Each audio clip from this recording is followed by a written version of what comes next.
بسم اللہ الرحمن الرحیم وبہ نستعین الحمد للہ رب العالمین والصلاة والسلام علی سید المرسلین وعلی آلہ وصحبہ اجمعین ومن تبعہم بإحسان الی یوم الدین. اعوذ باللہ من الشیطان الرجیم. بسم اللہ الرحمن الرحیم. وَأَنِ احْكُمْ بَيْنَهُمْ بِمَا أَنزَلَ اللَّهُ وَلَا تَتَّبِعْ أَهْوَاءَهُمْ وَاحْذَرْهُمْ أَن يَفْتِنُوكَ عَن بَعْضِ مَا أَنزَلَ اللَّهُ إِلَيْكَ فَإِن تَوَلَّوْا فَاعْلَمْ أَنَّمَا يُرِيدُ اللَّهُ أَن يُصِيبَهُم بِبَعْضِ ذُنُوبِهِمْ وَإِنَّ كَثِيرًا مِّنَ النَّاسِ لَفَاسِقُونَ. محترم حاضرین، اصلاح و ترقی کے سلفی اصول جو قرآن و سنت کے ضابطوں اور اس کی ہدایات پر مشتمل ہیں، اس کے 40ویں اصول کے طور پر ہمارے سامنے یہ عبارت ہے کہ اہل سنت والجماعت کا، سلفی لوگوں کا، جو اہل حق ہیں، ان کا یہ عقیدہ ہے کہ لوگوں کی سیاست کتاب و سنت اور فہم سلف کے مطابق ہو. سیاست کا لفظ جو ہے آج ہمارے ماحول میں، معاشرے میں جب استعمال کیا جاتا ہے تو عام طور سے جو حکومت اور جمہوری طرز کے انداز اختیار کیے جاتے ہیں، الیکشن کے، انتخاب کے اور اتھل پتھل کے، چال بازیوں کے، سیاست کا مطلب یہ نہیں ہے. سیاست کا معنی انتظام و انصرام، آداب جہاں بانی اس کو کہتے ہیں، لوگوں کا نظم کرنا. ایک گھر میں اگر گھر کا ذمہ دار نظم و ضبط کرتا ہے، اصول ضابطے بناتا ہے گھر کے، تو وہ گھر کی سیاست ہے، سیاست بیت، سیاست بیتی کہتے ہیں.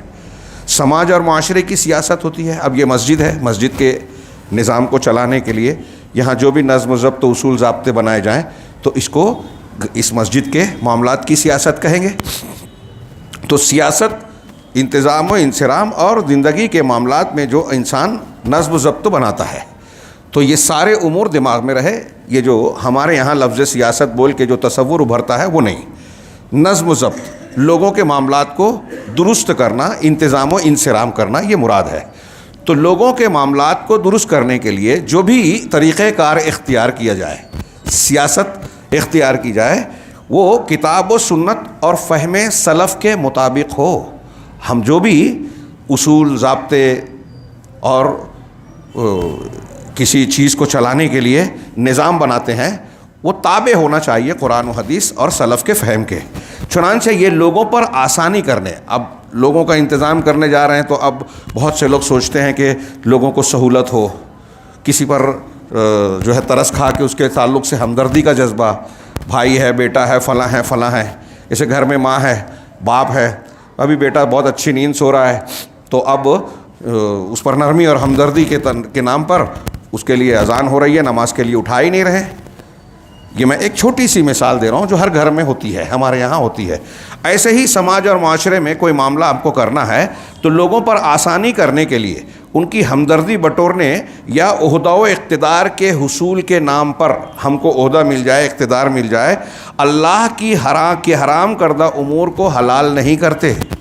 لوگوں کی مصلحت کا، لوگوں کی ضرورت کا یا ان کی چاہت کا لحاظ کر کے شریعت کو پامال نہیں کرتے، اور نہ ہی شہوات یعنی خواہشات نفس کے پیچھے پڑھ کے نیز غدار میڈیا، وہ میڈیا اور ذرائع ابلاغ جو الٹی سیدھی باتیں پھیلاتے ہیں، جن کا کوئی اصول ضابطہ نہیں ہے، جو ایمان اور اخلاق کے دائرے سے عموماً باہر نکل جاتے ہیں اپنے مفادات کے لیے، ان کے پیچھے بھی نہیں بھاگتے. اور یہ کہ اللہ ہی سیدھی راہ دکھانے والا ہے.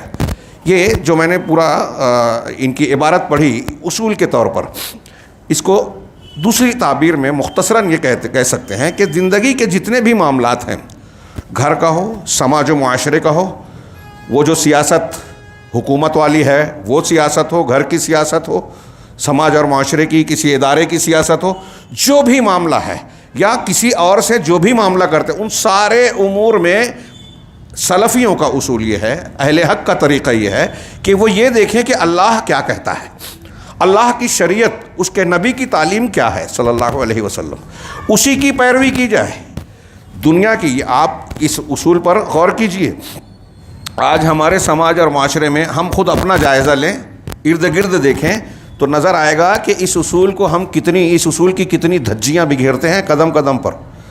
ہمارے گھر میں شادی بیاہ ہے تو اب عورتوں کی خواہشات ہے، ارمان ہے، رسم و رواج ہے، سماج اور معاشرے کے تقاضے ہیں، اس کے سامنے ہم قرآن حدیث کی چلو ٹھیک ہے کہاں روز روز شادی ہوتی ہے، ہاں ارے بچوں کے ارمان ہیں، عورتوں کی خواہش ہے، تو اب ایسے کچھ امور اختیار کیے جاتے ہیں جو ہم جانتے ہیں کہ یہ قرآن و حدیث کے خلاف ہے۔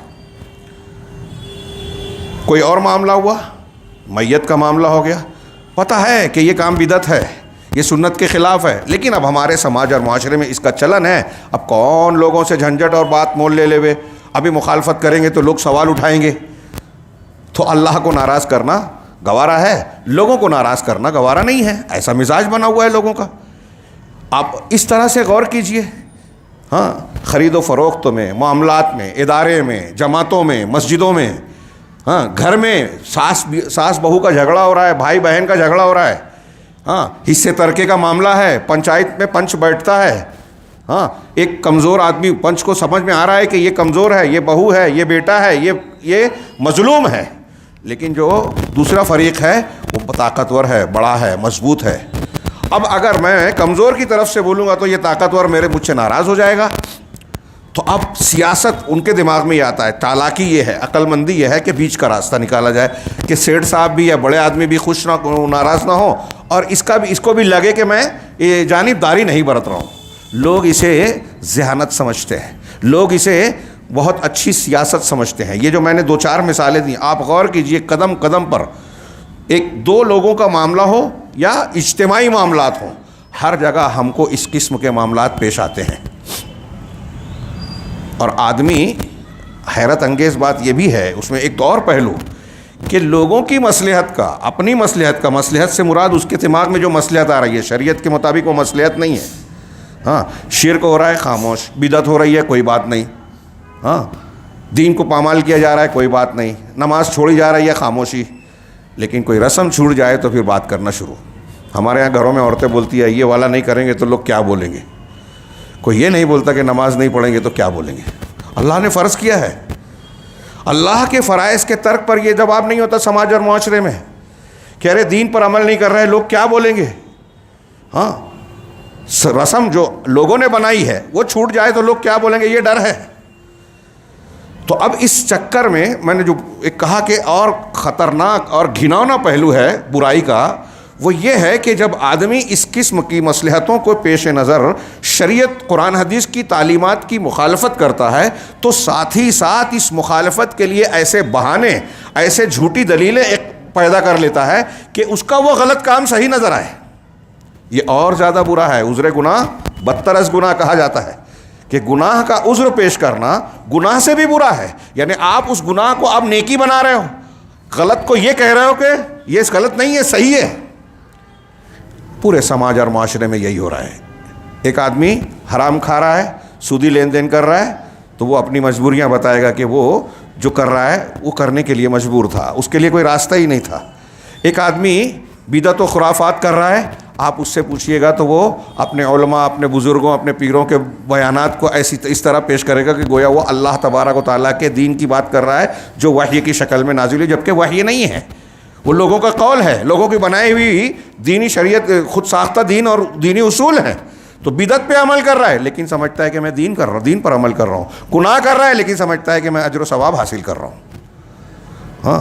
اور جو مخالفت کرتا ہے اس کو رد کرتا ہے کہ تم یہ جو کام کر رہے ہو یہ غلط ہے، قرآن حدیث کے خلاف ہے، شریعت اس کی اجازت نہیں دیتی، تو اس سے لڑائی کرتا ہے، دشمنی مول لے لیتا ہے اور اس کے صحیح دین کا رد کرتا ہے۔ یہ اور برائیاں بڑھتے چلی جاتی ہیں، غلط کام کرنا نمبر 1، پھر اس غلط کو صحیح کہنا نمبر 2، پھر اس غلط کو غلط کہنے والے کی مخالفت کرنا، دشمنی رکھنا اور اس کے صحیح کو غلط کہنا، یہ اور زیادہ بھیانک گناہ ہے کہ آپ اس چکر میں قرآن و حدیث کو رد کر دیتے ہیں۔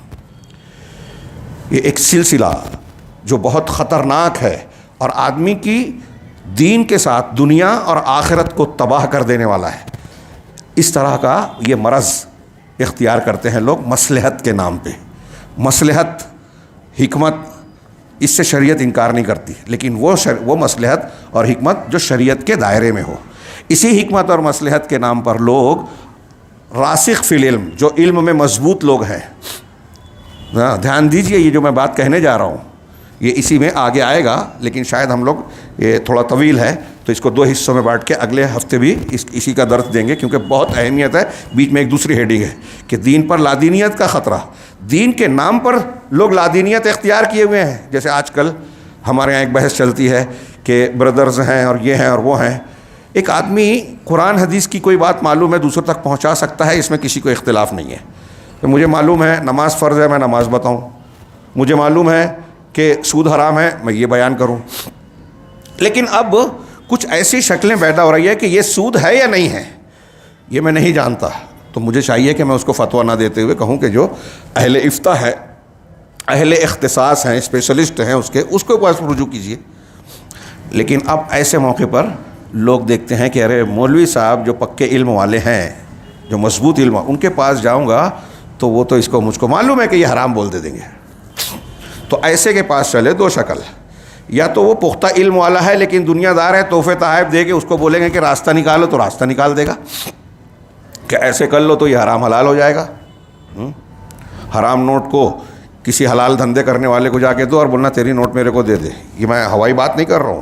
مالیگاؤں میں ہمارے ایک دوست نے بتایا کہ ان کے یہاں ایسا ہی ہوا کہ بھائی اب میرے پاس حرام روپیہ رکھا، کیا کرو کا دکانداروں کے پاس جاؤ اور کہنا یہ نوٹ لے کے دوسری جو تمہارے پاس ہے وہ دے دو۔ تو میں نے کہا اس سے کیا ہوگا؟ انہوں نے کہا کہ اس کی جو حرام ہے وہ حلال ہو جائے گی۔ تو میں نے کہا اگر نوٹ بدلنے سے جس کی حرام ہے حلال والے کی نوٹ سے حلال ہو رہی ہے، تو بیچارہ جو حلال روزی کما رہا ہے اس کو آپ نے حرام دے دیا تو اس کا بیٹھے بٹھائے حلال والا حرام نہیں ہو رہا ہے۔ عجیب تدبیر ہے، شریعت کے ساتھ کھلواڑ ہے یہ، اللہ کے دین کے ساتھ۔ یہ اس سے برا لگتا ہے جو یہودیوں نے کیا، شنیچر کے دن مچھلی منع ہے پکڑنا تو جمعہ کو جال لگایا، اتوار کو نکالا، اور جو بھی شکل ہیلے بہانے اختیار کیے۔ اللہ تبارک و تعالیٰ نے، اللہ کے رسول نے لعنت بھیجی اور کہا کہ لعنت ہے یہود پر، اللہ تبارک و تعالیٰ نے ان پر چربی کو حرام کیا تھا، انہوں نے پگھلایا، بیچا اور اس کی قیمت کھانے لگے۔ یہ ہیلے بہانے حرام کو حلال بنانے کے، یہ ہمارے یہاں آج کچھ لوگ بتاتے ہیں فتویٰ دیتے ہوئے کہ ایسا کر لو زکوٰۃ سے بچ جاؤ گے، ایسا کر لو تو سود تمہارے لیے جائز ہو جائے گا، ایسا کر لو تو یہ حرام حلال ہو جائے گا۔ اور اسی چکر میں کچھ لوگ سہولت پسندی کے لیے ایسے لوگوں سے فتویٰ پوچھتے ہیں، ان سے دین کی طرف، دین کے معاملات میں رجوع کرتے ہیں، جو علم میں رسوخ نہیں رکھتے، جو افتاء اور شریعت کے احکام بنانے کے اہل نہیں ہیں، کمزور لوگ ہیں۔ اس سے نتیجہ کیا نکلتا ہے؟ منہج میں، دین میں خامیاں، خرابیاں، بلکہ گمراہیاں پیدا ہوتی ہیں۔ آج سلفیوں میں، عرب دنیا میں ایک بحث یہ بھی ہے کہ اہل سلفی منہج کے ماننے والے اہل حق ہیں، ضرور ہیں، لیکن سلفیوں میں کچھ طبقات نئی نسل میں ایسے پیدا ہو گئے ہیں جو تحریکیوں کے اثرات سے انحراف اور خارجیت کی فکر سے متاثر ہو گئے، اور وہ سلفیوں کے قرآن و حدیث سے ثابت شدہ اصولوں کی مخالفت کرتے ہوئے ان کی زبان بولتے ہیں جو تحریکیت یا خارجیت کے حامل اور علمبردار ہیں۔ تو میں وہ اصطلاح استعمال نہیں کرنا چاہتا ہوں، عربی میں 2-3 اصطلاحات استعمال کرتے ہیں کہ یہ وہ سلفیت والے ہیں، جہادی، اور میں وہ لفظ استعمال نہیں کرنا چاہ رہا ہوں۔ تو یہ ایک بہت بڑی مصیبت ہے کہ ایسے کم علم، ابھی ایک کشمیر سے ہمارے ایک جماعت کے ہیں وکیل صاحب، انہوں نے ایک تحریر بھیجی اور اس پر جواب مانگا، ڈاکٹر اسرار کی تحریر ہے۔ اس میں انہوں نے بیان کیا کہ وہ سورہ اعراف کی آیت ہے کہ کھاؤ پیو اور اسراف نہ کرو، کلوا واشربوا ولا تسرفوا، اور پھر لباس کے احکامات ہیں، اس کا ذکر کرتے ہوئے انہوں نے کہا کہ اگر آپ کو سہولت ہے، مسلم حکومت میں ہے، تو اللہ نے آپ کو دیا ہے تو آپ کھانے پینے کی لذیذ چیزیں اور یہ نعمتیں اختیار کر سکتے ہو، اللہ نے جائز کیا ہے وغیرہ۔ لیکن اگر آپ کسی ایسی حکومت میں ہیں جہاں کفر کا، شرک کا اقتدار ہے، کفر اور شرک کا اقتدار ہے، اگر ایسی کسی حکومت میں ہے تو آپ کے لیے پہلا فرض اور ضروری بات یہ ہے کہ آپ حکومت کو قائم کرنے، اسلامی نظام کو قائم کرنے کے لیے قربانیاں دیں، چاہے آپ تعلیم حاصل نہ کریں، دنیا کے معاملات میں ترقی نہ کریں، اچھی کمائی، اچھا کھانا، اچھا لباس یہ اختیار کرنا نہیں ہے، ابھی آپ کو سب چھوڑ چھاڑ کے آپ کو نظام اسلام قائم کرنے کے لیے لگ جانا ہے۔ یہ انہوں نے اس تحریر میں لکھا، 2-2.5 صفحے کی ہے، حاصل میں نے بتایا۔ ان کی اور بھی تقریریں اور دروس سنا کہ اگر ایک شخص، سنیے یہ جملہ ان کی بات ڈاکٹر اسرار کی، ہمارے نوجوان بہت سے متاثر ہیں، جاہل کو پسند کرتے ہیں، آپ کے پاس یہ داعیہ نہیں ہے کہ آپ فرق کر سکیں، اور وہ آدمی عالم نہیں ہے. وہ یہ کہتا ہے کہ اگر کوئی شخص، بلکہ مجھے یاد پڑتا ہے کافی پہلے سنا تھا کہ شاید قسم کھا کے کہا کہ کوئی شخص اگر اسلامی نظام کو قائم کرنے کی کوشش نہیں کرتا، اسلامی حکومت کے قائم اقامت دین کے نام پر، جو جماعت اسلامی کا نعرہ ہے، پہلے وہ اسی میں تھے، بعد میں الگ ہو گئے اور ایک الگ تنظیم بنائی، تو یہ اگر کوئی نہیں کرتا تو اس کی نماز، روزہ، حج، زکوٰۃ کوئی چیز قبول ہی نہیں ہے. حافظ صاحب اس طرح بیان کیا، آپ کے علم میں اس طرح انہوں نے بیان کیا. بتائیے کیا یہ صحیح دین ہے؟ گھر کی ایک عورت گھر میں عبادت ریاضت کر رہی ہے، تو اب ان کا کہنا ہے کہ ہندوستان میں بھی جو ہے مسلمان دبے کچلے ہیں، یہاں دوسروں کی حکومت ہے، تو اب یہاں بھی وہی بات ہے. تو ان کے اس فتوے کے اعتبار سے ہماری نماز، روزہ، حج، زکوٰۃ، جو لوگ بھی جماعت اسلامی والی فکر سے جڑے نہیں ہیں، جو پہلے ووٹ دینے کو شرک کہتے تھے اور آج کل الیکشن میں ممبر کھڑا کر کے ووٹ دینے کے لیے کہتے ہیں، عجیب و غریب معاملہ ہے، دین کو کھلواڑ، کبھی کچھ جو شرک تھا اب وہ شرک نہیں رہ گیا. مولانا مودودی صاحب کا فتویٰ تھا ووٹ دینا شرک ہے، کیونکہ آپ اس کو قانون بنانے والا بنا رہے ہیں، ممبر پارلیمنٹ، ممبر اسمبلی کو. کیا کوئی مسلمان ان کو حکومت، خیر بات تھوڑی تفصیلی جائے گی، یہ آپ غور کرتے جائیے. انتہائی سطحی، گھٹیا اور غلط بات ہے یہ. سمپل سی بات، میرا سوال یہ ہے، کیا اللہ کے نبی صلی اللہ علیہ وسلم مکی دور میں کس حالت میں تھے؟ انہوں نے یہی کہا کہ ہجرت کیوں کی؟ حکومت بنانے کے لیے. ٹھیک ہے، چلو مان لیا تھوڑی دیر کے لیے. ہجرت سے پہلے آپ نے کیا کیا؟ ہجرت سے پہلے آپ نے کیا مکہ میں یہ کہا کہ مجھ کو حکومت بنانی ہے؟ غور سے اور سمجھ کے سنیے گا. مکہ میں آپ نے یہ کہا کہ مجھے حکومت بنانی ہے، اور اگر ڈاکٹر اسرار کی یہ بات صحیح ہوتی تو اللہ کے نبی صلی اللہ علیہ وسلم کی دعوت کے ابتدائی ایام میں، مکی دور میں، آپ نے بارہا پڑھا ہوگا، سیرت کی کوئی کتاب اس واقعے سے خالی نہیں ہوگی کہ مکہ والوں نے آپ کے پاس جو تجاویز لائی اس میں ایک بات یہ پیش کی کہ ارے آپ اس دعوت کو چھوڑ دیجئے، اس کے لیے آپ کو جو بھی چاہیے ہم تیار ہیں. اس میں سے ایک پیشکش یہ کی تھی کہ اگر آپ چاہیں تو ہم آپ کو اپنا حکمراں بادشاہ بنا لیتے ہیں، ہم سب آپ کے ماتحت ہوں گے، آپ ہمارے حاکم اور حکمراں ہوں گے. یعنی حکومت کی پیشکش کی. یاد ہے آپ لوگ؟ دھیان ہے، میں پوچھ رہا ہوں آپ لوگوں سے. اچھی خوبصورت لڑکی سے شادی کرنا چاہتے ہو تو ہم اس کے لیے بھی تیار ہیں. بہت دولت، مال و دولت چاہیے تو ہم مال و دولت کا ڈھیر جمع کر کے آپ کی خدمت میں پیش کر دیں گے. اور اس میں ایک تجویز یہ بھی تھی کہ اگر آپ چاہتے ہیں کہ آپ کو حکومت مل جائے تو ہم آپ کو حکومت بھی پیش کرتے ہیں. پیش کیا تھا، یہ پیشکش تھی. اگر اللہ کے نبی صلی اللہ علیہ وسلم کی دعوت یہ ہوتی کہ اسلامی نظام حکومت قائم کرنے سے قائم ہوتا ہے اور ایک مسلمان کو نماز روزے سے زیادہ اس کے لیے محنت کرنی چاہیے، تو آپ اہل مکہ کی یہ پیشکش قبول کر لیتے کہ نہیں کر لیتے؟ کیا کہ آپ نے تو یہ کہا کہ اگر میرے ایک ہاتھ پہ سورج اور ایک ہاتھ پر چاند لا کے رکھ دیں تب بھی میں اپنی دعوت سے باز نہیں ہوں. تو اصل چیز دعوت ہے، تربیت ہے، تزکیہ ہے، تعلیم ہے، کتاب و سنت ہے. وَيُعَلِّمُهُمُ الْكِتَابَ وَالْحِكْمَةَ يَتْلُو عَلَيْهِمْ آيَاتِهِ وَيُعَلِّمُهُمُ الْكِتَابَ وَالْحِكْمَةَ کیا ہے؟ وَيُزَكِّيهِمْ وَيُعَلِّمُهُمُ الْكِتَابَ وَالْحِكْمَةَ. یہ نبی کا کام ہے، یہ طریقہ ہے. تو ڈاکٹر اسرار کے جواب میں ہمارے وہ نوجوان جو دھوکہ کھاتے ہیں ان کو صرف مختصر میں یہ سمجھنا چاہیے، علمی طور سے شاید نہ سمجھ پائیں، کہ نبی کریم صلی اللہ علیہ وسلم نے جو طریقہ اختیار کیا دین کو غلبہ دلانے، اقامت دین کا، وہی طریقہ اور مطلب ہے. وہ جو سورہ شورا کی آیت ہے، ان اقیموا الدین ولا تتفرقوا، اولو العزم انبیاء کا نام ہے، حضرت ابراہیم، حضرت موسیٰ، عیسیٰ، حضرت نوح، اور پھر اس کے بعد نبی کریم صلی اللہ علیہ وسلم کو خطاب ہے. ان سب کو کہا اقیم الدین. تو سب نے اقامت دین کا کام کیا کہ نہیں کیا؟ میں نے اس پر مستقل خطبے دیے ہیں، تقریریں کی ہیں. سیونی میں جمعہ کا خطبہ دیا تھا اس موضوع پر کہ اقامت دین کا معنی میں یہ شامل ہے اقامت توحید. اگر توحید پر زور نہیں ہے، توحید کی اقامت نہیں ہے، تو دین کی اقامت ہے ہی نہیں، ہو ہی نہیں سکتا. تمام انبیاء نے یہی کیا. تمام انبیاء کا اقامت دین، اقامت توحید پر مشتمل ہے بنیادی طور سے. اور یہ کہتے ہیں کہ اس پر توجہ مت دو، حکومت کا نام لے کر حکومت کیسے قائم ہو، کیا قائم ہو، یہ نبی کا طریقہ چھوڑ دیا. اقامت دین، حکومت کے قیام والا کوئی نعرہ اسلام میں ہے ہی نہیں. ہمارے جو انہوں نے بھیجا تھا کشمیر سے اقتباس، اس میں نجاشی کا بھی ذکر ہے. میں نے تو بہت سی تقریروں اور دروس میں اسی کو ان کے جواب میں پیش کیا کہ اگر حکومت ہی مقصود ہوتی تو نجاشی جو بادشاہ تھے مسلمان ہو گئے تھے, اللہ کے رسول صلی اللہ علیہ وسلم نے ان کی نماز جنازہ پڑھی نا وفات پر, مطلب وہ مسلمان تھے, تو وہاں حکومت مل گئی تھی, بادشاہ مسلمان ہو گئے تو اللہ کے رسول صلی اللہ علیہ وسلم کو وہاں جا کر کہنا چاہیے تھا کہ اب حکومت قائم کر دے, اقامت دین ہو جائے گی یہاں. اقامت دین ایسے نہیں ہوتی. اقامت دین کا طریقہ یہ ہے کہ فرد فرد سے آپ محنت کر کے توحید بتائیں, اللہ کی عبادت اور شرک کی تمام قسموں کی تردید کرتے ہوئے اس بنیاد پر لوگوں کا تزکیہ اور قرآن و حدیث کی تعلیم دے. یہ طاقت بڑھتی جائے گی تو اللہ کا وعدہ آئے گا, وعد اللہ الذین آمنوا منکم وعملوا الصالحات لیستخلفنہم فی الارض کما استخلف الذین من قبل. اللہ نے تم میں سے ان لوگوں کو جو ایمان لائے اور عمل صالح کیا ان سے وعدہ کیا ہے, ہاں, لیستخلفنہم فی الارض, زمین میں خلافت دے گا جیسے تم سے پہلے کو دی تھی.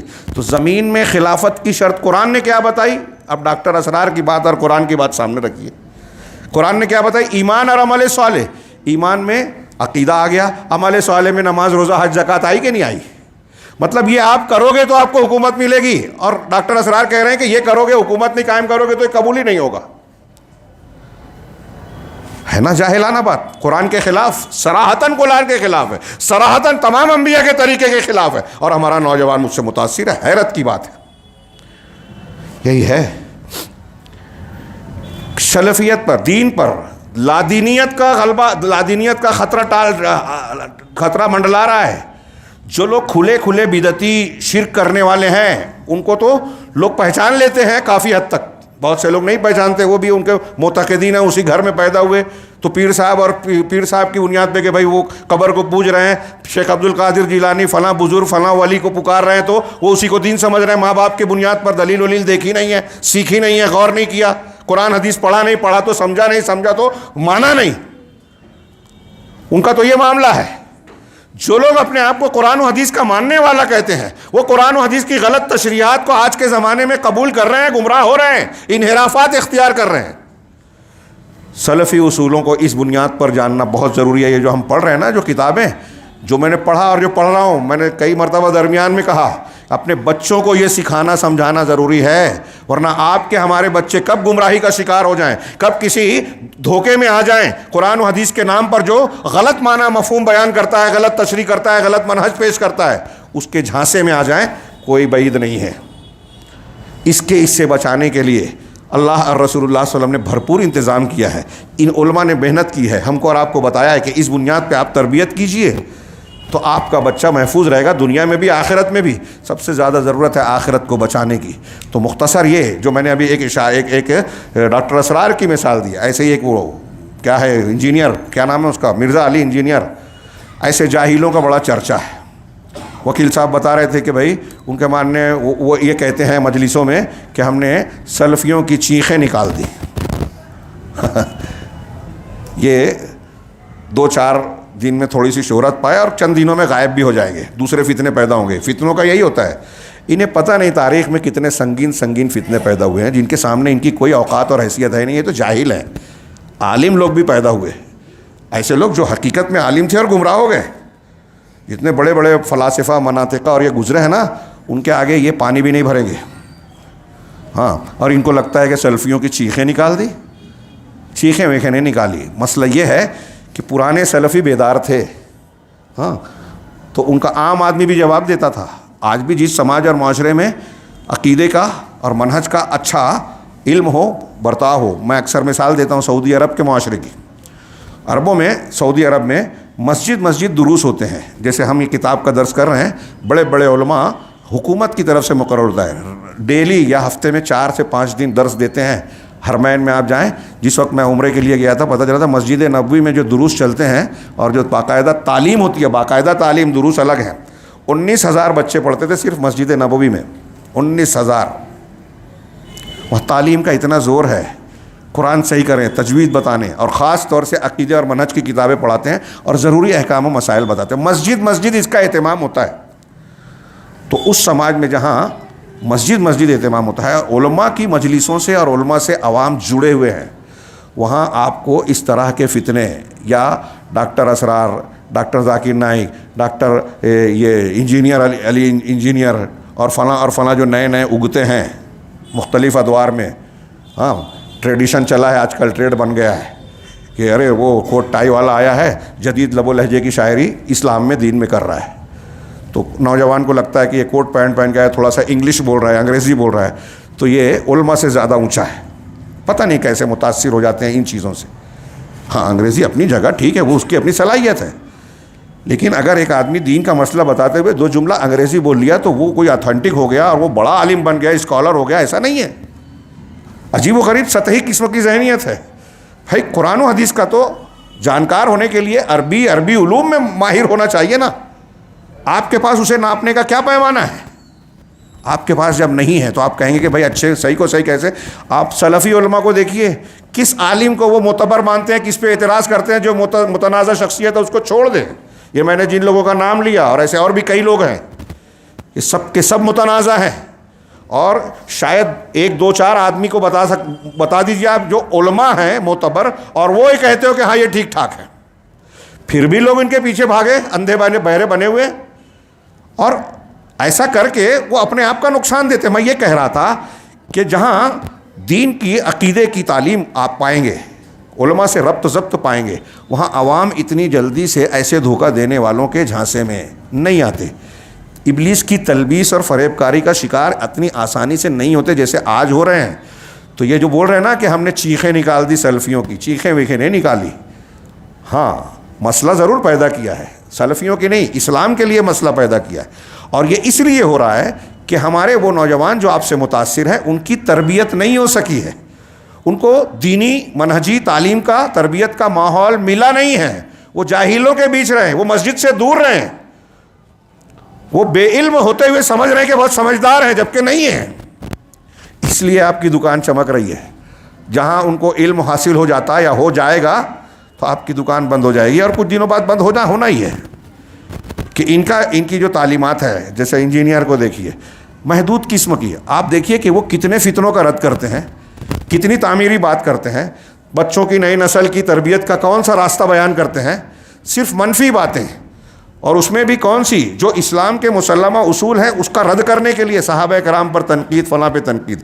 یہ میری تمہیدی باتیں ہی بہت لمبی ہو گئی, یہ اصول اور ضابطے کی اہمیت سمجھانے کے لیے. اور اگر آپ نے اس کو غور سے سنا ہوگا تو یہ اصول کی اہمیت سمجھیں گے. میں تیزی سے یہ 2-3 دلیلیں قرآن کی آیتیں اور 1-2 حدیثیں ہیں اسے پڑھتا ہوں, غور سے سنیے کہ جو انہوں نے بیان کیا. پھر سے اپنے الفاظ میں 3-4 لائن میں ہے یہ کہ اہل حق جو ہیں, اہل سنت والجماعت, یہ کہتے ہیں کہ آپ کا جو بھی معاملہ ہو, سیاست ہو, گھر کی سیاست ہو, محلے کی سیاست ہو, حکومت والی سیاست ہو, کوئی بھی نظم و ضبط ہو, لین دین ہو, رشتہ و تعلق ہو, شادی بیاہ ہو, طلاق ہو, جس کا بھی معاملے کا انتظام کرنا ہے, سارے معاملات کتاب و سنت اور فہم سلف کے مطابق ہو. ذاتی مصلحت, لوگوں کے ساتھ ہمدردی, آسانی کے نام پر, ہاں لوگوں کو خوش کرنے کے لیے اللہ کی شریعت کے ساتھ کھلواڑ نہیں کرنا چاہیے کہ حرام کو حلال اور حرام کو حلال, کہ ابھی ضرورت ہے تو چلو سود کو حلال بول دیے, ابھی ضرورت ہے تو چلو یہ ناجائز ہے تو اس کو جائز بول دیے. بہت تکلیف میں ہیں, ایک عورت ہے کہہ رہے بڑی تکلیف ہے, حمل سے ہوں, تو آپ فتویٰ دے دو کہ ہاں بچہ گرا سکتے ہو, کوئی بات نہیں, جبکہ شرعی اعتبار سے پورے اصول ضابطے کے مطابق اس کا گرانا حرام ٹھہر رہا ہے, لیکن آپ اس کی سہولت دیکھ کے اس کو فتویٰ دے رہے ہو. ہاں آپ سہولت دیکھ کے جو ہے ہندوستان میں فتویٰ دیتے ہو کہ چلو نہیں سودی لین دین کر سکتے ہو اور ایسا کر سکتے ہو ایسا, جو ناجائز ہے. تو یہ جائز نہیں ہے. اور نہ ہی اپنے ضروریات کو, اپنے کاموں کو پورا کرنے کے لیے جو میڈیا اور لوگوں کی رائے ہے اس کے پیچھے بھاگنا. آج کل دیکھتے ہیں نا بہت سے لوگ, علماء, یہاں تک کہ علماء کو میں نے دیکھا کہ اخبار میں جو آ رہا ہے, پبلک میں جو چل رہا ہے, ٹرینڈ چل رہا ہے, اس کے خلاف بولیں گے تو لوگ ناراض ہو جائیں گے. ابھی اخبارات میں آ رہا ہے لوگ ایران کی تعریف کر رہے ہیں, اخبارات میں آ رہا ہے لوگ طیب اردگان کی تعریف کر رہے ہیں. تو اب ہمیں پتہ چل رہا ہے کہ ایران اور طیب اردگان اندر سے جو ہے یہود و نصارہ سے ملے ہوئے ہیں, ان کا منہج صحیح نہیں ہے, ان کے ہاں شرک ہے, ان کے یہاں صحابہ کرام کو گالی دینا ہے, سلفیوں کی مخالفت کرنا ہے, لیکن ہم ان کی تعریف کرتے ہیں. اور سعودی عرب کے خلاف اخبارات میں, میڈیا میں خوب آتا ہے, یہود نصارہ کے یہاں بھی اصل جانتے ہیں کہ اصل اسلام ان کے پاس ہے, دشمنی ان سے کرنی ہے, تو ان کو بدنام کرنا ہے. تو ہمارا عام مسلمان بھی انہی کی بات بولنے لگتا ہے, میڈیا کے پیچھے بھاگنے لگتا ہے. یہ چیزیں سامنے رکھیے اور پھر اس اصول کو پڑھیے. اللہ تعالیٰ کا ارشاد نقل کیا, انہوں نے 2-4 آیتیں نقل کی ہیں, بہت سی آیتیں اور دلیلیں پیش کی جا سکتی ہے. میں نے پہلی آیت جو پڑھی تھی سورہ مائدہ کی, اللہ نے فرمایا وَأَنِحْكُمْ بَيْنَهُمْ بِمَا أَنزَلَ اللَّهُ, کہ ہم اس بات کی تاکید کرتے ہیں, گویا یہ سیاق و سباق سے معلوم ہوتا ہے کہ جو حکم اللہ نے نازل فرمایا ہے اسی کے مطابق لوگوں کے درمیان فیصلہ کیجئے. اللہ نے جو اتارا ہے وحی, اس کے مطابق, یعنی قرآن حدیث, اللہ نے کیا اتارا ہے قرآن حدیث, اسی کے مطابق فیصلہ ہونا چاہیے. ہاں, وَلَا تَتَّبِعْ أَهْوَاءَهُمْ, اور آپ ان کی خواہشوں کی پیروی نہ کرنا. یہ ایک جملہ جو اصول میں نے بیان کیا اس کی ساری تفصیلات قرآن کے اس ایک جملے میں آ جاتی ہے. لوگ جو چاہتے ہیں کہ ارے اس کو حلال کر دیا جائے, اس کی پیروی مت کرو. لوگ چاہتے ہیں کہ تھوڑی نرمی برتی جائے تو ان کی مصلحت کی وجہ سے آپ اللہ کی شریعت کو تبدیل کر دیں, ایسا مت کرنا. جو اللہ نے اتارا ہے اس کے مطابق فیصلہ کرو. ان کی خواہشات کا لحاظ نہیں کرنا کہ ارے نرمی برتو, ارے ایسا کر لو, ارے چینج کر دو, شادی بیاہ کا معاملہ ہے, روز روز کہاں ہوتی ہے, تو شریعت کی مخالفت کر لو, کچھ رسم رواج کر لو. یہ ان کی خواہشات کی پیروی ہے. دیکھیے ہم عورتوں کی خواہش کا لحاظ کر کے کچھ غلط کام شادی بیاہ میں کرتے ہیں تو ہم ان کی خواہشات کی پیروی کر رہے ہیں اللہ کے دین کو چھوڑ کے. شہر میں یا لوگوں کے بیچ میں کوئی مسئلہ پیش آیا, ہم جانتے ہیں کہ قرآن حدیث کا حکم ہے, لیکن لوگ ناراض ہو جائیں گے یہ سوچ کے ہم لوگوں کے حساب سے بات کرتے ہیں, فتویٰ دیتے ہیں, تو یہ ہم لوگوں کی خواہشات کی پیروی کر رہے ہیں. ایسے کتنی, آپ خود غور کیجئے, ایسے کتنے مرحلے ہوتے ہیں. میں نے ابھی پنچایتوں کا ذکر کیا کہ پنچایت میں پنچ کو دکھ رہا ہے کہ یہ غلط ہے یہ صحیح ہے, لیکن صحیح کو صحیح اور غلط کو غلط اس لیے نہیں بولتا کہ ایسا کہنے سے سیٹھ صاحب اور بڑے جی ناراض ہو جائیں گے. تو ان کی خواہشات کی پیروی کر رہا ہے جب وہ حق کو حق نہیں بول رہا ہے, غلط کو غلط نہیں بول رہا ہے. اللہ کہہ رہا ہے کہ جو اللہ نے اتارا ہے لوگوں کے درمیان فیصلہ اسی کے مطابق کرو, لوگوں کی خواہشات کے پیچھے مت بھاگو. ہاں, اور پھر اللہ نے کہا وَاحْذَرْهُمْ, اور ان سے بچتے رہنا کہ کسی حکم سے جو اللہ نے تم پر نازل فرمایا ہے یہ کہیں تم کو بہکا نہ دیں. اللہ نے جو دین دیا ہے اس سے تم کو ہٹا نہ دیں. ارے نہیں ایسا صاحب, حالات ایسے ہیں, اتنے سنگین ہیں, آپ تو یہ پکڑ رہے ہو وہ پکڑ رہے ہو.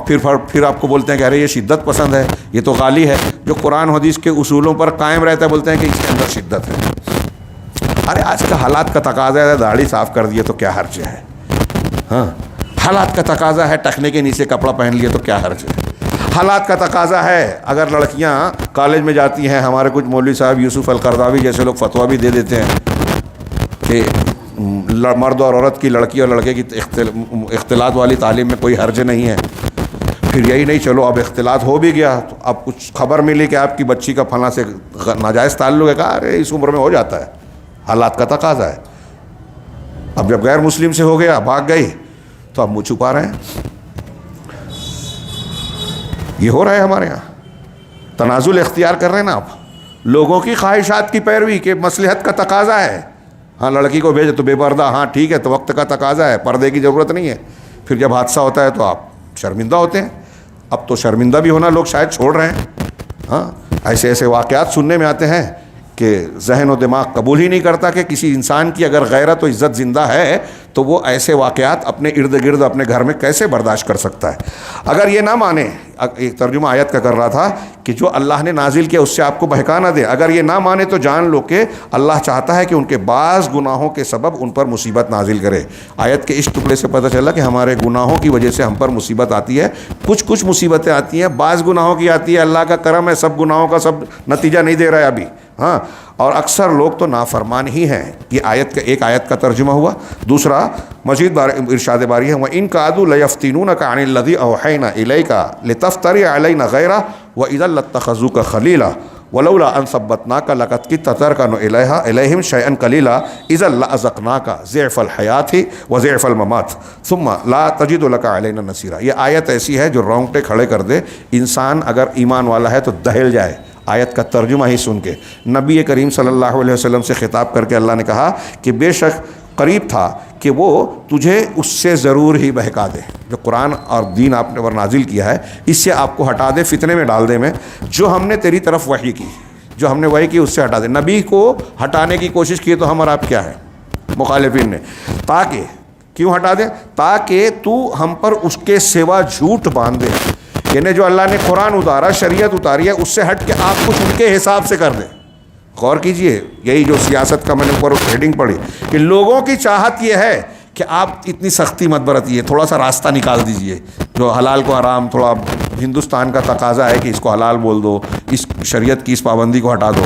نبی صلی اللہ علیہ وسلم سے بھی وہ چاہتے تھے کہ تھوڑا ڈھیل کر لیں میں، اللہ نے جو اتارا ہے اس میں تھوڑا راستہ نکال دیں میں. تو اللہ نے اسی کو کہا کہ تاکہ تو ہم پر اس کے سوا جھوٹ باندھ دے. شریعت جو میں نے دی ہے، اللہ نے دی ہے، اس میں کچھ راستہ دوسرا نکال لیں میں. دوسری بات تو جب دوسری نکالیں گے تو اللہ پر جھوٹ باندھنا، نبی ہے نا، نبی جو کرتے وہ اللہ کی طرف سے مانا جائے گا. تو آپ جھوٹ باندھ دے. اور اس وقت تو وہ ضرور تجھے دلی دوست بنا لیتے، جب ان کے حساب سے آپ شریعت بیان کرو گے ان کی چاہت کے مطابق، تو یہ تم کو اذا لاتخذوک خلیلا، تم کو گہرا دوست بنا لیں گے. ہاں، لیکن اگر ایسا کر لو گے اور وہ تم کو ان کی دوستی کے پیچھے پڑ جاؤ گے، جیسا کہ آج بہت سے لوگ دنیا کے مفادات اختیار کرتے ہیں شریعت کو پامال کر کے، تو اللہ نے نبی صلی اللہ علیہ وسلم کو کیا کہا؟ اگر آپ ایسا کریں گے اور اگر یہ نہ ہوتا کہ ہم نے تجھے ثابت قدم رکھا، ولولا ان ثبتناک لقد کدت ترکن الیہم شیئا قلیلا، تو یہ قریب تھا کہ کچھ تھوڑا سا ان کی طرف تو مائل ہو جاتا. یہ اللہ کی توفیق ہے کہ آپ کو سنبھالے رکھا، ورنہ حالات کا تقاضا دیکھتے ہوئے آپ بھی کچھ ان کی طرف جھک جاتے ہیں. یہ اللہ کہہ رہا ہے. ہاں، اس وقت اگر ایسا کرتے تو کیا ہوتا؟ یہی دہلا دینے والی اور غور کرنے والی بات ہے کہ ہم کہاں کھڑے ہیں. اللہ تعالیٰ سید المرسلین خاتم النبیین اپنے حبیب کو خطاب کر کے کہہ رہے ہیں علیہ الصلاۃ والسلام کہ اس وقت ہم تجھے ضرور زندگی کے دگنے اور موت کے دگنے عذاب کا مزہ چکھاتے ہیں. ہاں، لأذقناک ضعف الحیات و ضعف الممات، ڈبل زندگی کا ڈبل موت کا مزہ چکھاتے، یعنی عذاب دیتے. پھر تو اپنے لیے ہمارے خلاف کوئی مددگار نہیں پاتا. یعنی اللہ کہہ رہا ہے کہ اگر ہم جب آپ کو سزا دیں گے، نبی صلی اللہ علیہ وسلم کو، نبی صلی اللہ علیہ وسلم کو، وسیلے بازوں کو غور کرنا چاہیے اس سے، سید المرسلین خاتم النبیین شفیع المذنبین یوم القیامہ صاحب کوثر، ہاں، اور کیا کیا مقامات ہے. اللہ آپ کے بارے میں کہہ رہا ہے کہ اگر ہم آپ کو سزا دیں گے تو آپ کو پھر ہم سے کوئی بچانے والا نہیں رہے گا. ہل جانے والی بات ہے. تو آپ سب سوچتے ہیں کہ فلاں فلاں کا دامن پکڑ لیں گے، وسیلہ لگا لیں گے، اللہ کے فیصلے کے سامنے کوئی کچھ پر مار سکتا ہے؟ یہ اللہ کے نبی صلی اللہ علیہ وسلم سے خطاب ہے. اللہ تعالیٰ کی شان، اللہ تعالیٰ جو فیصلہ کرتا ہے اس کو کوئی ٹال نہیں سکتا، بدل نہیں سکتا، اس پر اعتراض نہیں کر سکتا، انگلی نہیں اٹھا سکتا کہ اللہ یہ تیرا فیصلہ غلط ہے. کوئی نہیں کہہ سکتا، اور ہوتا بھی نہیں ہے اللہ کا کوئی فیصلہ غلط. وہ علیم و حکیم ہے، ہو ہی نہیں سکتا. تو اللہ تبارک و تعالیٰ کہہ رہا ہے کہ ہم آپ کو یہ ایک آیت پڑھ لیں، لوگ مشرکین شرک سے توبہ کر لیں گے. جب نبی کریم صلی اللہ علیہ وسلم کا یہ حال ہے کہ آپ کی شان میں کہا جا رہا ہے کہ آپ اگر شریعت سے انحراف کرو گے، ان کی خواہشات کی پیروی کرتے ہوئے تھوڑا چینج کر دو گے قرآن کو، احکامات کو، تو آپ کو زندگی اور موت کا دوہرا مزہ چکھائیں گے، یعنی عذاب دیں گے، اور پھر کوئی مددگار نہیں ہوگا ہم سے بچانے والا آپ کو. شریعت کی مخالفت پر نبی نہیں کر سکتے تھے ایسا. اور یہ ہم کو اور آپ کو تنبیہ کی جا رہی ہے کہ جب نبی کا یہ معاملہ ہے تو آپ اور ہم کہاں کھڑے ہیں؟ اپنی مصلحتوں، دنیا داریوں، خواہشات، لوگوں کی خواہشات کے پیچھے پڑ کر، جس کو آپ اور ہم مصلحت سمجھتے ہیں، مصلحت وصلحت نہیں ہے کہ لوگ ناراض ہو جائیں گے، آپ اللہ کو ناراض کرنے کے لیے تیار ہو جاتے ہو. تو سوچو ہمارا اور آپ کا انجام کیا ہوگا اگر ایسا ہی رہا. اگر اللہ کے رسول صلی اللہ علیہ وسلم ایسا کرتے تو کیا ہوتا؟ یہ قرآن نے بیان کیا. ہم کہاں کھڑے ہیں؟ حدیث کے اندر وارد ہے عن ابی ہریرہ عن النبی صلی اللہ علیہ وسلم قال كانت بنو اسرائیل تسوسهم الانبیاء كلما هلك نبی خلفه نبی وانه لا نبی بعدی وسيكون خلفاء فيكثرون قالوا فما تأمرنا قال فو ببيعة الاول فالاول اعطوهم حقهم فان الله سائلهم اما استرعاهم. حضرت ابو ہریرہ سے روایت ہے، اللہ کے نبی صلی اللہ علیہ وسلم سے وہ روایت کرتے ہوئے کہ آپ نے فرمایا کہ بنی اسرائیل کے انبیاء ان کی سیاسی رہنمائی بھی کیا کرتے تھے. تسوسہم، میں نے شروع میں سیاست کا معنی بتایا، ان کی سیاست کرتے تھے. یہاں ترجمہ کیا ان کی سیاسی رہنمائی بھی کرتے تھے. تو میں یہ عرض کرنا چاہتا ہوں کہ زندگی کے جتنے بھی معاملات ہیں، گھر کا معاملہ ہو، دوست و احباب سے تعلقات ہو، رشتہ و پیوند کا ہو، حکومت و اقتدار کا ہو، ہر ایک کے نظم و ضبط کو بنانا، نظام کو بنانا، آداب کو تیار کرنا، یہ سیاست ہے. سیاست کے معنی میں شامل ہے. گھر کی بھی سیاست ہوتی ہے، سماج کی بھی، حکومت کی بھی، اداروں کی بھی، سب کی سیاست. ایک مدرسے میں ایک آدمی نظم و ضبط کہیں گے یہ ادارے کی بڑی اچھی سیاست کر رہا ہے. تو انبیاء لوگوں کی سیاست کرتے تھے، تو اس سیاست میں سارے معاملات آ گئے، وہ سیاسی امور بھی آ گئے جو یہاں ذکر ہے. ہاں، جب بھی ان کا کوئی نبی ہلاک ہو جاتا، کوئی بھی نبی جب گزر جاتا تو دوسرے ان کی جگہ موجود ہوتے. ایک نبی جاتا، وہ جب ضرورت پیش آتی اللہ پھر نبی بھیج دیتا، کبھی کبھی تو ایک کے بعد ایک آ جاتے. لیکن یاد رکھو کہ میرے بعد کوئی نبی نہیں ہے. پہلے خرابیاں پیدا ہو جاتی تھی تو اللہ ایک نبی بھیج دیتا تھا، اصلاح کر دیتا تھا. اب جب اللہ کے نبی صلی اللہ علیہ وسلم پر نبوت کا سلسلہ ختم ہو گیا ہے، اب وہ سنت کیسے پوری ہوگی؟ وہ علماء پوری کریں گے جو انبیاء کے وارث ہیں. نبی کے بعد نبی آتے تھے، اب نبی کے بعد نبی نہیں آ رہے ہیں، تو نبی کے علوم کے وارثین آئیں گے جو علم اور عمل کے اعتبار سے حقیقت میں ان کے وارث ہوں گے. ہاں، میرے نائب ہوں گے، وہ سیکون خلفاء نائب جانشین، ہاں، اور بہت ہوں گے. ہاں، صحابہ نے عرض کیا کہ ان کے متعلق آپ کا ہمیں کیا حکم ہے؟ آپ صلی اللہ علیہ وسلم نے فرمایا کہ سب سے پہلے جب حکومت قائم ہو اور وہ نیابت کرنے لگے، اسلامی حکومت قائم کر رہے ہیں، تو جس سے بیعت کر لو بس اسی کی وفاداری پر قائم رہو، اور ان کا جو حق ہے اس کی ادائیگی میں کوتاہی نہ کرو، کیونکہ اللہ تعالیٰ ان سے قیامت کے دن ان کی رعایا کے بارے میں سوال کرے گا. یعنی آپ اپنا حق پورا کرو، اگر وہ کچھ ظلم زیادتی کر رہے ہیں تو اللہ ان سے پوچھے گا. آج ہمارے یہاں لوگ ایک تحریک ہی چلا رہے ہیں کہ بھائی حکومت کے لوگ اگر کچھ غلط کر رہے ہیں تو ان کے خلاف محاذرائی کی جائے، رات میں پمفلیٹ بانٹے جائیں، ایک گروہ تیار کیا جائے، بغاوت کیا جائے. یہی تو خارجیت ہے. زبان سے آپ حکومتوں کے خلاف بولتے ہیں تو کہ زبانی خروج ہے، عمل سے آپ محنت کرتے ہو، حملہ کرتے ہو، جنگ کرتے ہو تو یہ عملی خروج ہے. دونوں خارجیت ہے، اور اس کو ایک پوری جماعت پھیلا رہی ہے. معتزلہ کا ایک اصول ہی ہے، ان کے 4-5 جو بنیادی اصول ہے دین کے، اس میں ایک عدل نام دیتے ہیں، اور عدل کا معنی وہ یہ کہتے ہیں کہ عدل کے نام پر حکومتوں کی مخالفت کی جائے اگر وہ کوئی غلطی کر رہے ہیں.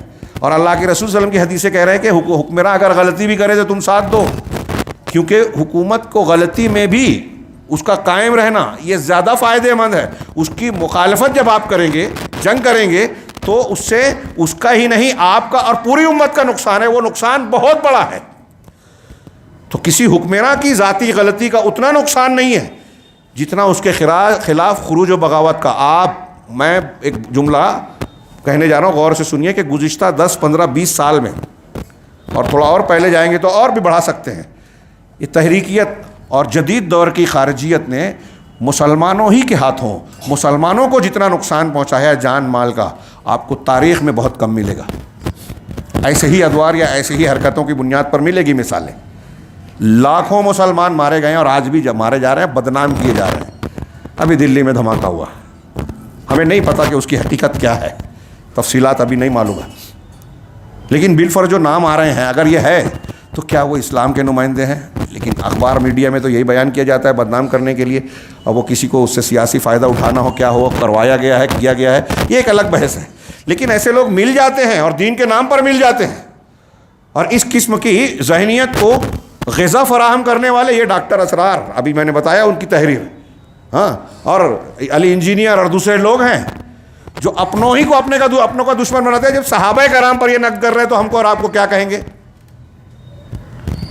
میں اکثر پوچھتا ہوں کہ یہ لوگ جس طریقے سے صحابہ پر نقد کر کے یہ ظاہر کرتے ہیں، اور ہمارے نوجوان سمجھتے بڑے بہادر ہیں، سوال کریں ان سے کہ اگر امیر معاویہ اتنے برے تھے اور آپ کو ان کی برائی کر کے بہادری کا مظاہرہ کرنا ہے، تو بتائیے کہ حضرت حسن رضی اللہ تعالیٰ عنہ نے ان سے جو مصالحت کر لی، ان کے ہاتھ پہ بیعت کر لی اور ان سے 3 شرطیں منوا لی اور 20 سال تک ان کے ماتحت رہے، تو کیا حضرت حسن رضی اللہ تعالیٰ عنہ آپ کے اعتبار سے بزدل تھے؟ آپ ان کا رد کریں گے؟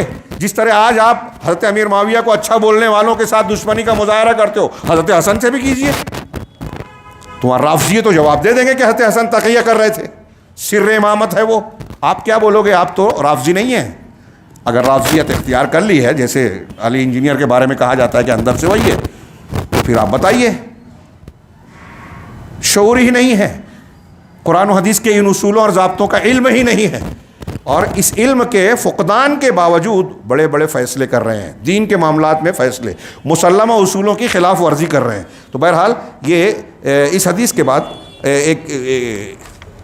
یہ اقتباس ہے. شیخ الاسلام علامہ ابن تیمیہ نے کہا کہ علماء بھی اسی طرح ہوتے ہیں، جیسے انبیاء کے بعد انبیاء، تو علماء جو نیابت حکمراں اللہ کے رسول نے کہا میرے بعد خلفاء ہوں گے. اب خلفاء کی طرح علماء بھی ہوتے ہیں. جب وہ اللہ کی کتاب کو قائم کرتے ہیں اور ان کی دلیلوں اور حجتوں کو سمجھتے ہیں اور اس کے اندر جو ہدایت ہے یعنی علم نافع اور عمل صالح، قرآن و حدیث میں پورا دین یہی ہے، علم نافع عمل صالح. جو علم نافع ہے وہی ہدایت ہے، عمل ہے اسی شریعت پر، اسی پر عمل کرنا ہے. ہاں، اور اللہ کی جس حکمت کے ساتھ نبی کریم صلی اللہ علیہ وسلم مبعوث کیے گئے یعنی سنتوں کے ساتھ ان کو بھی قائم کرتے ہیں یہ علماء کرام، تو اس میں بہت سارے مفید علوم پاتے ہیں اور انہیں فرقان عطا کر دیا جاتا ہے ان علماء کو بھی، جس سے وہ حق اور باطل کے درمیان تمیز کر لیتے ہیں.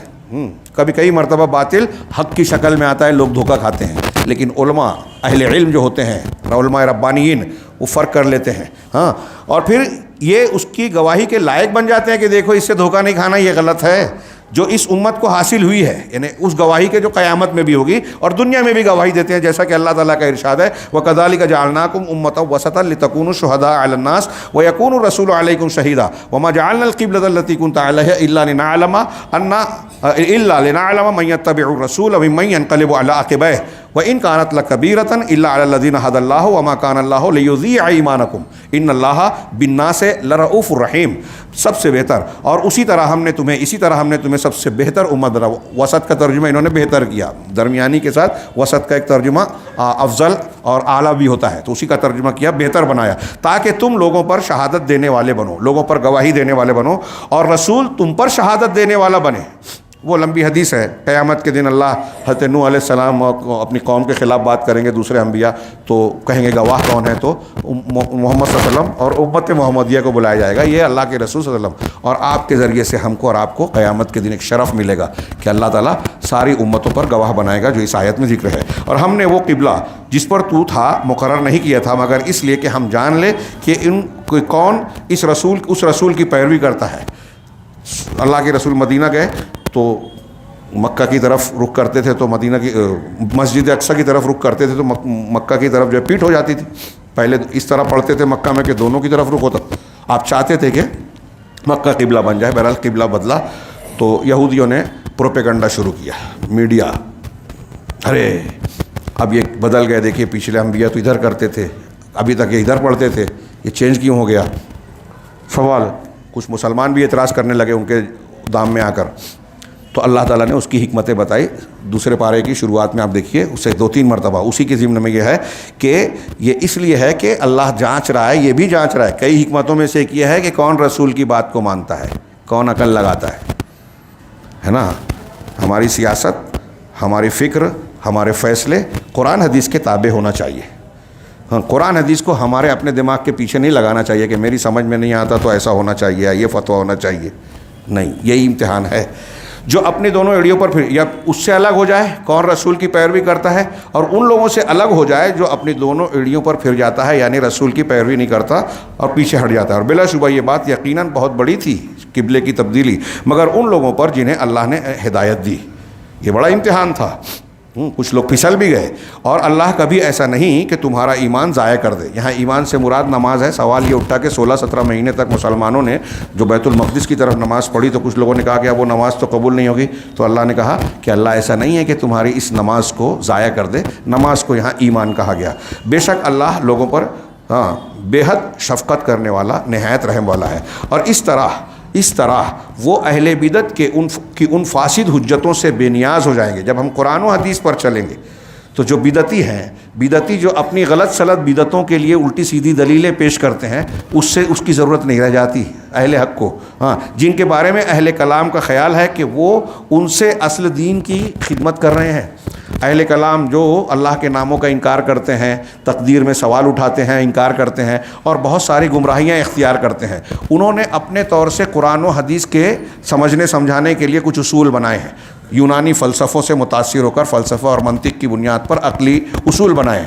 اور ان اصولوں کے تحت جب وہ قرآن حدیث کی الٹی سیدھی تعویل کرتے ہیں، انکار کرتے ہیں، تعویل، تحریف، اور نہ جانے کیا کیا غلط راستے، تو وہ یہ سمجھتے ہیں کہ ہم بہت اچھا کام کر رہے ہیں، تیر مار رہے ہیں، قرآن حدیث کی خدمت کر رہے ہیں. اسی طرح اس فاسد رائے سے بھی بے نیاز ہو جائیں گے جن کے بارے میں اہل قیاس کا گمان ہے کہ وہ اس سے دین کی فروعات کی خدمت کر رہے ہیں. اب ہمارے ہاں جو اہل قیاس ہیں، عقلی بنیاد پر مسائل مستنبط کرتے ہیں، وہ تقلیدی مزاج رکھنے والے ہوں یا کوئی اور ہوں، کہ ہم دین سے یہ مسئلہ نکال رہے ہیں، مسئلہ اور پھر کہ ہم نے بڑا تیر مارا، دیکھیے ایسے ایسے مسائل پر گفتگو کی۔ ہمارے ایک استاذ غصے سے اور طنز سے کہتے تھے کہ ایسے ایسے مسائل بعض فقہا نے بیان کیے ہیں جو قیامت تک پیش آنے والے نہیں ہیں، بلکہ قیامت کے بعد بھی پیش آنے والے نہیں ہیں۔ حضرت عمر کہتے تھے اپنے زمانے میں کہ اگر کوئی ایسے مسئلے پر بحث کرے گا جو ابھی تک پیش نہیں آیا تو میں اسے کوڑا ماروں گا، درے ماروں گا۔ جب کوئی مسئلہ پیش آئے گا تو اللہ تعالیٰ اس زمانے میں ایسے اہل اجتہاد و فقہ کو پیدا کر دے گا جو اس مسئلے کا حل قرآن و حدیث سے نکال لیں گے۔ آپ کو پہلے سے بتانے کی ضرورت نہیں ہے۔ اگر میں ابھی مثالیں دوں تو آپ ہنسیں گے بھی، حیرت بھی کریں گے کہ کیسے کیسے عجیب و غریب قسم کے مسائل جو ہے لوگوں نے بنائے ہیں۔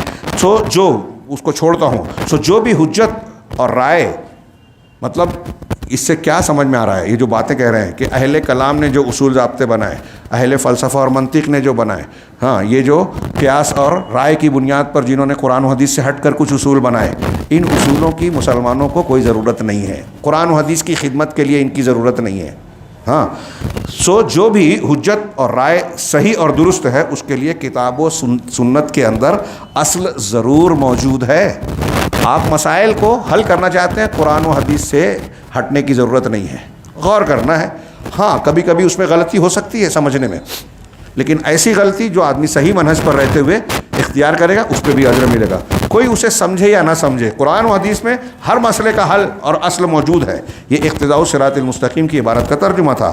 یہ ایک آخری اقتباس آج کے درس میں ابن القیم رحمہ اللہ نے کہا کہ جسے بھی شریعت اور رسول اللہ صلی اللہ علیہ وسلم اور آپ کے صحابہ کے منہج کا علم اور تجربہ ہے، اسے معلوم ہوگا کہ جو بھی اس وقت دین میں شہرت رکھتے ہیں، بہت خطرناک بات آج کے ماحول پر بھی فٹ کر لی، علامہ ابن قیم اپنے زمانے میں کہہ رہے ہیں 8ویں صدی میں، ہاں کہ جو بھی اس وقت دین میں شہرت رکھتے ہیں وہ دین سے اسی قدر دور ہیں۔ کتنی خطرناک بات ہے یہ۔ آج کے زمانے میں بھی میں یہ بات علامہ ابن قیم کی دہرا دوں، آج بھی کہہ سکتے ہیں کہ بہت سے لوگ جن لوگوں کو دیندار سمجھ رہے ہیں، دین والا سمجھ رہے ہیں، وہ جو دین والے دکھائی دے رہے ہیں وہ دین سے اتنے ہی دور ہیں۔ کتنی زبردست بات ہے، کتنی خطرناک۔ اور کچھ لوگوں کو لگ رہا ہوگا کہ مبالغہ ہے، نہیں، آپ صوفیوں کو دیکھیے، کتنا بڑا طبقہ ہے صوفیوں کا۔ ہمارے یہاں جو لوگ بہت سارے دیوبندی بریلوی اور فلاں ہیں، ان میں بھی ایک بڑی تعداد اہل تصوف کی ہے۔ اور تصوف کا مطالعہ کیجئے تو آپ کو بالکل تھوڑے سے مطالعے اور غور و فکر سے اگر انصاف سے کریں گے تو بالکل صاف سمجھ میں آئے گا یہ اسلام نہیں ہے، اسلام سے الگ پیرل اسلام دشمنی کا پرتو ہے، جس پر اسلام کا صرف تانا چڑھایا گیا ہے، بہانہ پورا دوسرا ہے، دکھاوے کا اسلام ہے۔ تو جو وہ جتنے دیندار بنتے ہیں اتنے دین سے دور ہیں۔ میں ایک مثال دیا، اسے جتنے اہل بدعت ہیں جو غلط اصولوں کو مانتے ہیں، وہ آپ کو دیندار دکھتے ہیں لیکن دین سے دور ہیں، اصلی دین سے دور ہیں۔ واللہ المستعان۔ آخر یہ کون سا دین اور کون سا خیر ہے کہ ایک طرف اللہ کے محارم کا ارتکاب کیا جاتا ہے، جو اللہ نے حرام کیا اس کو لوگ اختیار کرتے ہیں، اس کے حدود کو ضائع کیا جاتا ہے، اس کے دین کو ترک کیا جاتا ہے، اور رسول اللہ صلی اللہ علیہ وسلم کی سنت سے بے رغبتی پیدا کی جاتی ہے، اور وہ ٹھنڈے دل سے خاموش شیطان بنے ہوئے رہتے ہیں۔ وہ کون سی دینداری ہے؟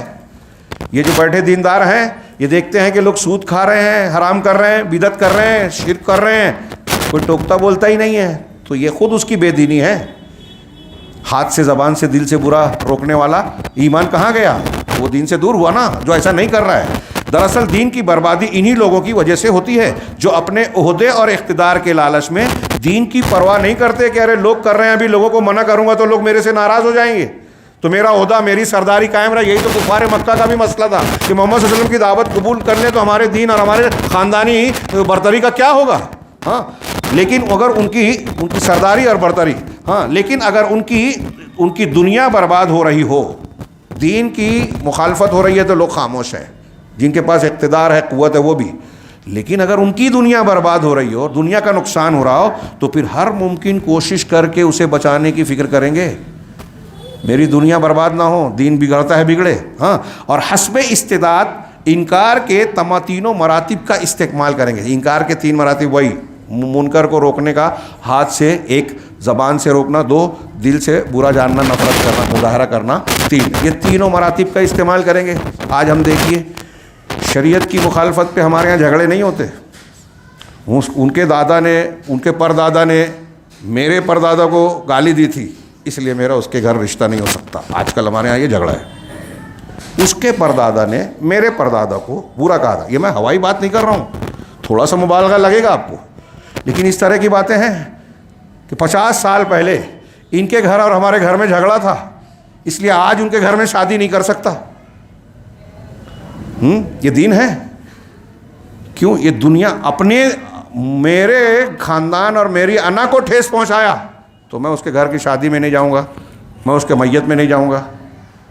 اب وہ جو آپ کو نقصان پہنچا رہا ہے, جس نے آپ کے ابا کو گالی دے دی, اس سے آپ کی ابدی دشمنی ہو گئی, کبھی معاف نہیں کریں گے آپ, کتنی بھی معافی مانگے.